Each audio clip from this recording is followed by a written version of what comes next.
Well, UCF Athletics just received their largest gift in program history. We're going to talk about it and what it means for UCF Athletics as a whole. Hello, everybody, and welcome back to Charge On. As always, I'm your host, Sean Green.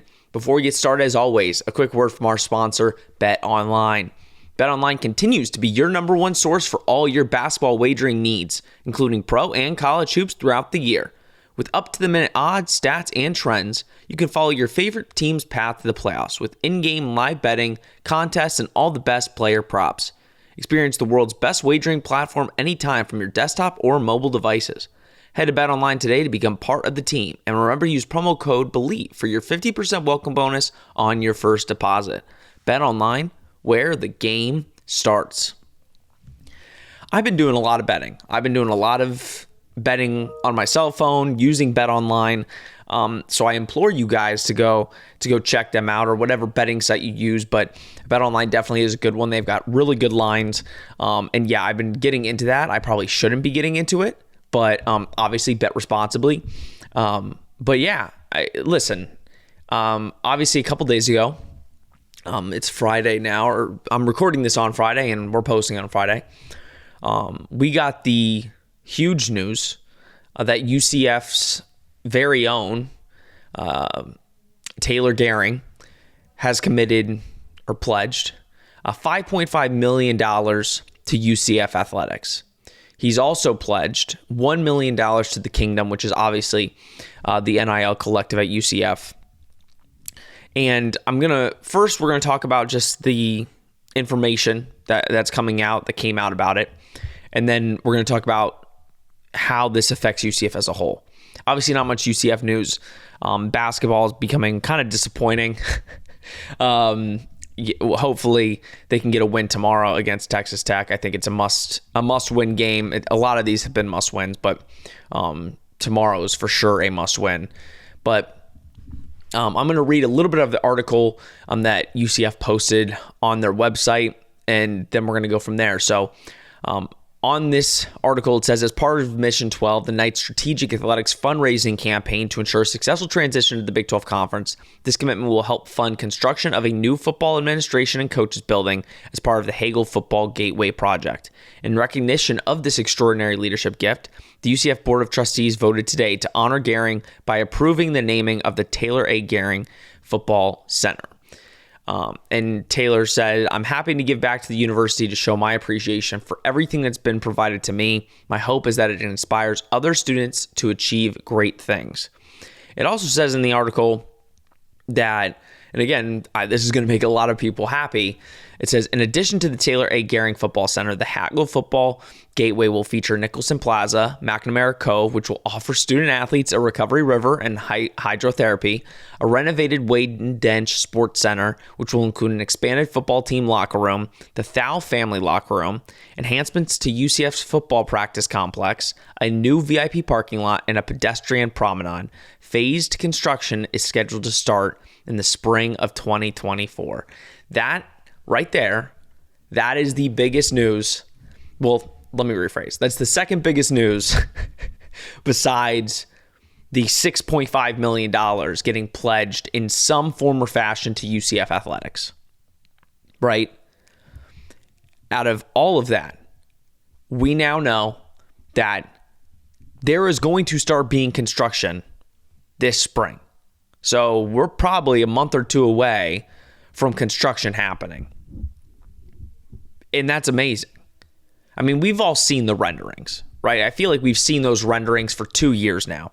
Hell, when I was still a student at UCF, they had the renderings for McNamara Cove. They broke ground on the McNamara Cove. And we're all thinking we're going to have this lazy river in a year or two. It's so funny.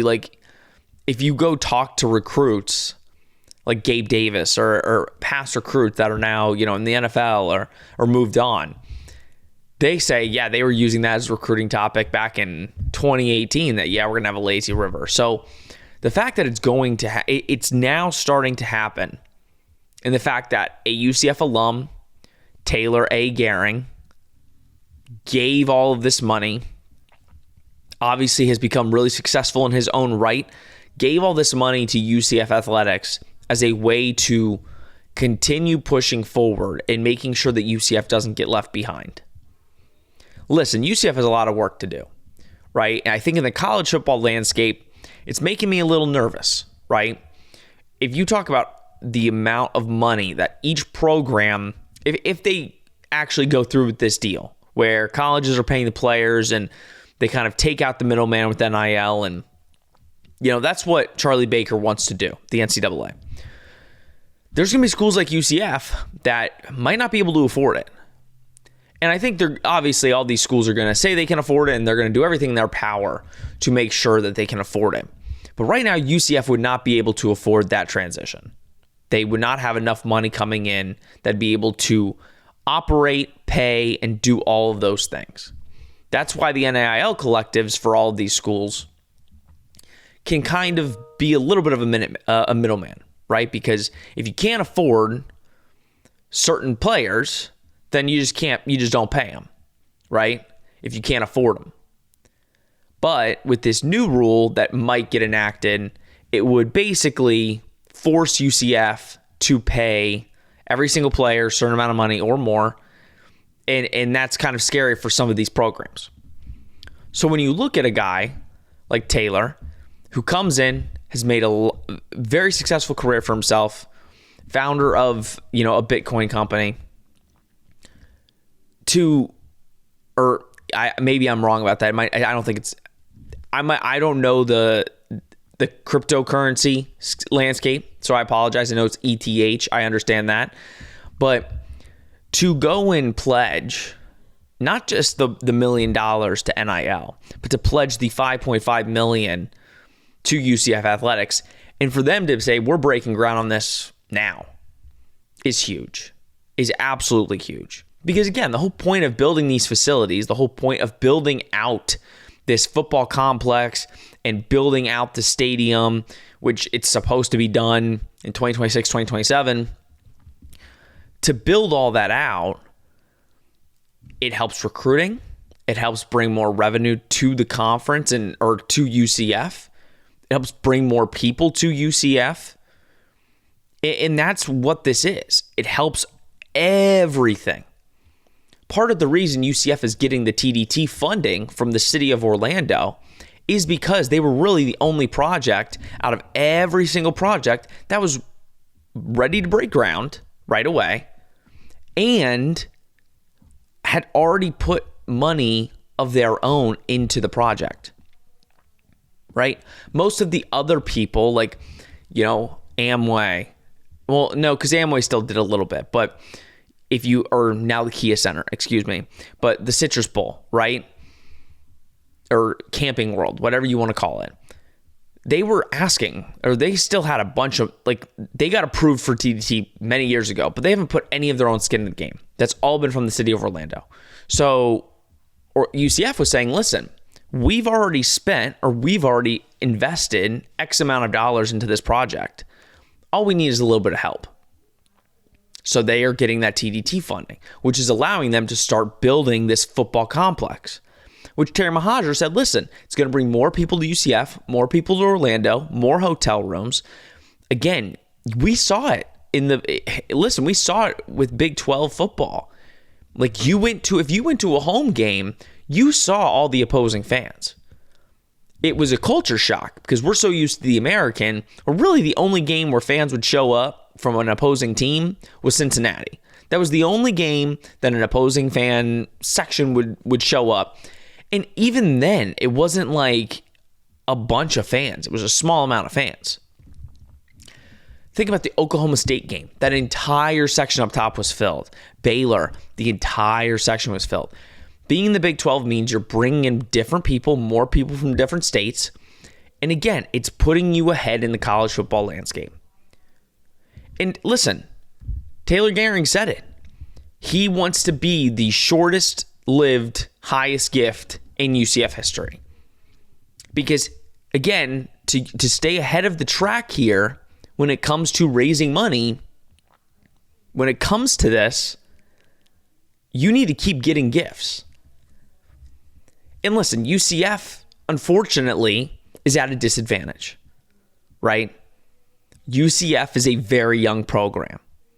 And a lot of people say, well, we hate when you make that excuse, like UCF should be able to get money. And I've heard that argument. You can't make that excuse. UCF's one of the youngest programs in the Power 5. If not, I think the youngest program in the Power 5 to be in the Power 5. Right? If you look at the student body, yes, you have, at some point, UCF is going to make boatloads of money, right? Because right now you have the youngest average graduation age, the youngest student body in America when it comes to just when you graduate. So a lot of kids that are leaving UCF, they're still trying to find their footing in listen, they're still trying to get to that point where you can gift a $5.5 million contract or pledge to UCF, right? So it puts UCF at a disadvantage. If you look at a school like Florida, who's been around since whenever they became a thing, right? They have decades upon decades upon decades of people that have grown up a Florida Gator fan. Decades upon decades of money getting funneled into that program, right? So UCF is behind the 8 ball. That doesn't mean it's a bad thing. It just means there's a lot of catching up to do. And this is going to significantly help that. Now, what am I excited about? I'm excited that this is going to bring a different look to the UCF athletics community. And what do I mean by that? I mean, listen, again, we look at those renderings. We look at them and we're like, this looks beautiful, futuristic, modern. Like, listen, UCF built their indoor, I think, 2007?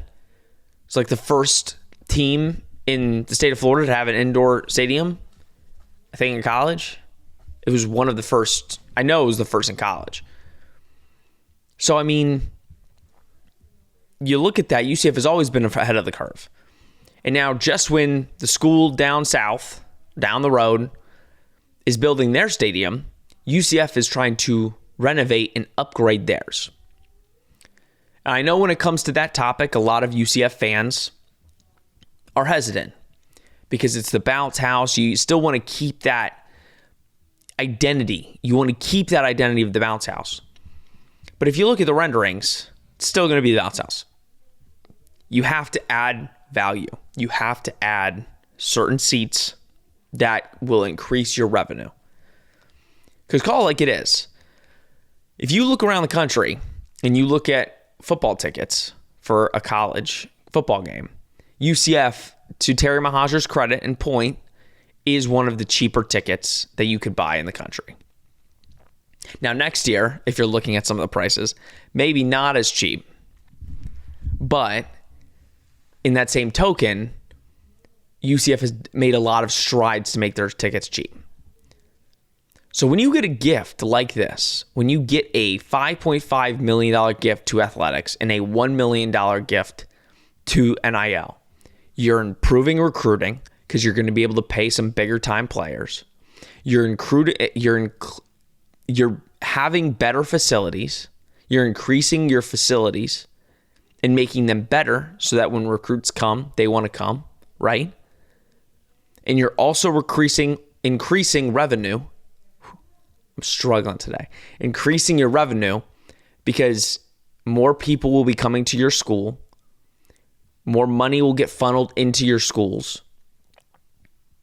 And everything works together. If you have better players, you'll win more games. If you win more games, you get more money. So it's incredible.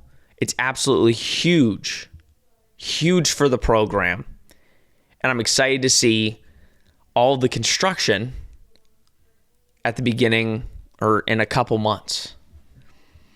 That's the only question I have. Is it going to be done before the 24 season?